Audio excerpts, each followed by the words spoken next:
Big Boss Filmworks and Big Boss Books presents Courtney Robert Brown Jr.'s follow-up to the book Motown Mafia. Motown Mafia, big man on campus. Corey Black Jr. is a newly pledged frat member who is in college to make his mother happy and proud that he'll be the first man to go to college in the family. He's also the nephew and son of two of Detroit's most notorious drug kingpins. His father, Corey Black, has fled authorities. His Uncle Joe Black is the reigning figure in the narcotics trade. Uncle Joe has Corey do runs for him to carry on the family business, laundering money and running narcotics. Uncle Joe also owns real estate with Corey's mother, who has a great deal of control in the business. Corey Black Sr. wanted Corey to go to school to bring legitimacy to the family, but Corey had other plans. While in college, with the help of his friends and his girlfriend, he starts and grows a successful drug operation. Unbeknownst to Uncle Joe and Tracy, Corey enjoys the most exclusive strip clubs, frat parties, casinos, and women that the city has to offer, all while basking in his newfound popularity. Corey finds himself conflicted with his responsibility to running the family business and his obligation to his college studies. However, he'll have to make things work in his favor if he wants to remain the big man on campus. The names have been changed to protect the guilty and the innocent.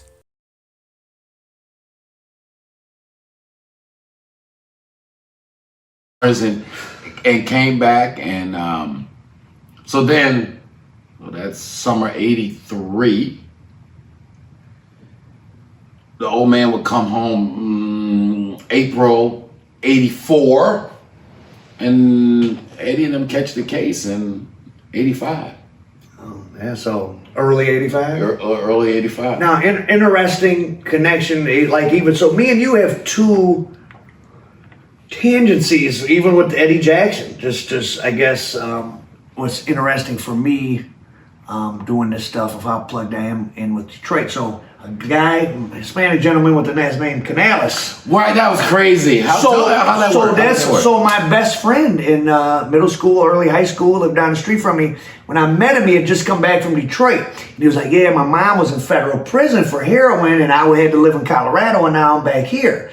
And he told me the story about his mother was black, and he was black, but he had his brothers were half Mexican, and they had this other father named Canales. And that was the guy who was the supplier for some of the time, and had a case with Eddie. The case that led to that whole him going back, right? Him going back, the Pep Tracy, where that whole thing ends, and is them going to meet the Richard Canales. Yeah, that was him. That was him, and that's and then me and you also. This is even weirder. So 277 Geneva. Which is crazy. That was crazy. That's crazy. So 277. So Geneva is a street that runs, it's just south of 6 Mile. It runs through a lot of the west side. I don't know where it stops. Maybe Southfield or something. Where does it go to? Geneva? Yeah, it runs out of Highland Park. It goes way. Yeah, it goes to Greenfield or something like that. Yeah. So Geneva's a street that runs the same direction as 6 Mile, about 2 blocks south of 6 Mile, 1 block south of 6 Mile. And Hamilton and Geneva, Prime, Highland Park, that's the building my father grew up in. And his grandparents were the fucking maintenance people, got a free apartment. Right. And then, so he grew up there, and he left in the late 60s when his mother, my grandmother, met a new guy who rescued them and moved him to Southfield just right before you guys did. He must have been doing quite well. They moved to Green Dolphin on 9 and Beach Daily. If you moved to Southfield in that time, yeah, you was. So she was living in an apartment on Hamilton, on 277 Geneva, with my father, my aunt, the black father, my grandfather, who was passing as white, but maybe, I don't know if they found out because he just disappeared in 1949. After that, they're just stuck on Geneva and Hamilton. She's living rent-free with her parents because they're like the maintenance people in the building, get a free apartment.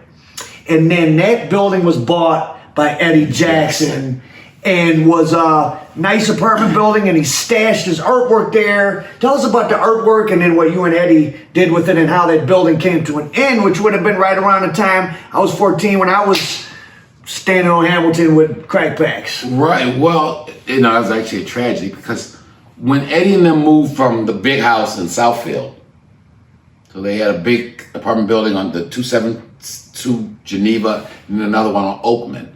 But they moved a lot of the artwork and, it was like... So they went back during the peak in the house in Southfield there, Eddie had hired, and possibly your family too, one of the premier black interior decorators. Harrison Taylor was. And he loaded them up with like Tiffany, Chanel. Serious artwork. Yeah. This is 50 years ago. Yeah, right. Tiffany and Chanel. Tiffany and Chanel. In the house. In the house.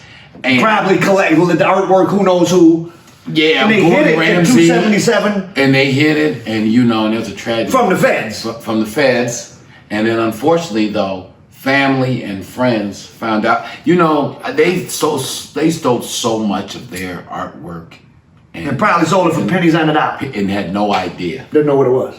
No idea. Mine ended up in pawn shop. A lot of it did. I'm sure like the gold silverware, the China sets and all of that. Because they didn't know. They didn't know in 1983 what Tiffany China was, right?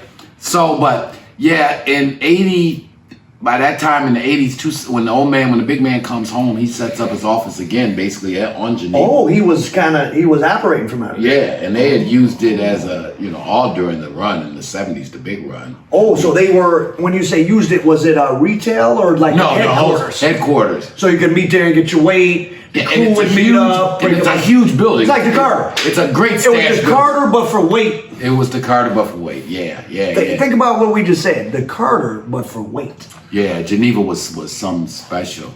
And then when you're talking about in the 80s... so when crack comes out, and so Eddie has gone back in, Eddie Sr. has gone back in. Then you and Eddie Jr. do what over there? That was a crazy, crazy summer. I fucked up. I fucked up like $200,000 in 90 days that summer. Yeah, and no. Yeah. Party, lifestyle, man, lifestyle. But anyway, so this is 87, which is, again, we could go back into this. So this is true. The summer of 86, because now this is like my junior year of college. Now, as crack is... No, I'm getting 86. I remember the first conversation with, shout out to Scotty D, Tracy's brother from over there, Dexter. Tracy Sledge. Yeah, shout out to Jabba the Hutt. He said something, Eddie Jr. gave him like an ounce of something. We were doing something, just really wayward children. So what age were you? We were, I'm like a sophomore, junior in college. So okay, so 19, 20. 19, 20, wayward children. We're victims of our environment. Anyway, but Scott said something in 86 that I found fascinating. He said, I don't know, man, maybe we should just rock this up. The powder we should just rock this up. Powder's slow now. And I thought to myself, because this is a point where if you knew where to get it, it was a house that sold powder. Over there on Cascade, because that's where we, Tyra, shout out to Tyra. Shout out to Big Steve. They don't know about the Broad Street area. And Brett, rest in peace, Brett, and that whole situation. Rest in peace, Brett, for real. Yeah, R.I.P. for sure, him. And here, Big Steve about to be home, so shout out and much respect and love to him. About to be home. We'll go back into that just a little. It was a quick thing. It was a quick thing. Oh, anyway, different story. Shout out and respect to a real one for sure. Facts. For sure. Yeah, and Scott said that in 86 that maybe we should just cook it up. And when I came back home in 87, that summer, there was no more powder houses in Detroit. Oh, you couldn't buy powder anymore. Oh. Every place was selling these things. They didn't even it wasn't called crack yet. It was them things. It was them things. People now, come I remember up to when I was first would be out and guys would just be like, where them things? You guys them things? Yeah. It didn't even have a name yet. And but you knew what it was. Eddie's uncle, AKA known in the streets as the Righteous Rev, he had started dibbling and dabbling because he come out the factory environment. So this would have been, you mean Eddie Jr.'s uncle? Eddie Jr.'s uncle. So that was his mom's brother? His mom's brother. Okay. His mom's brother, exactly. It started trying to, and so we running across, but he didn't know really where to get it from. Well, we knew all the places where to get it from. And, you didn't have to be real smart in 1987 to make a ton of money selling crack in Detroit. If you had it, it was selling. It was selling. And the thing is, nobody... So it was still limited who could get kilos of cocaine. For sure. And nobody knew the disaster that was about to come. Nobody knew. Because people had been using powder. Right. I mean, there was no, for years. And some people had a problem, but a lot of people just, it was something you did. It was like drinking. Right. There were prostitutes on Woodward, but they weren't selling their bodies for crack. Finkel was still a nice street in 83, or a relatively nice street. Finkel and Schaefer was nice? It was still a respectable middle class or working class. There was nobody at the gas station panhandling for money because they wanted... I'm telling you got boulders for your shoulders. None of that. So it was this new drug, and it was crazy. And anyway, the Rev didn't know really where to get it from, and Eddie knew every place where to get it from. And for that summer '87, Geneva became again the Carter again, and it was just crazy because you had 200 people living in the building, they're all getting checks, and then you got Highland Park was just, Highland Park was different. Hell yeah. Highland Park was, but I just look back, everybody was driving to the spot then. So these were people with jobs. Yeah, people with jobs. There were people with jobs. Nobody rode bikes or walked to the spot back then. Were there nickels and dimes? Dimes. But that didn't even start in the beginning. And what was it about it with the dime was probably, I think it descended quickly though. The nickel thing took a while to happen. Because that was when I was... 50s, it was 50s and 100s was the standard. Of crack. Oh, wow. What was 100, like a half an 8 ball or something? Yeah. But that was the same time where the whole streets, the prices started to plummet. Yeah. That was that same summer where... Because I remember when half a track, which was 1.5, would be about $55, $60. Right. That was like that summer where prices... I remember when 8 balls, ounces of crack were cheap, $5.50. See what I'm saying? And then $6.50 was regular. That was that era. So the price was pretty shot. That's $60 an 8 ball. That's showing you how much dope they were bringing. It's like $18 a gram or something. In New York. It had some cut, but whatever. It's still $18 a gram. Right. In New York, they went down. It was on the streets. They were about selling grams to $20-25. Of really good stuff. Fish scale. Untucked. Close to untucked. Fish scale, puppy.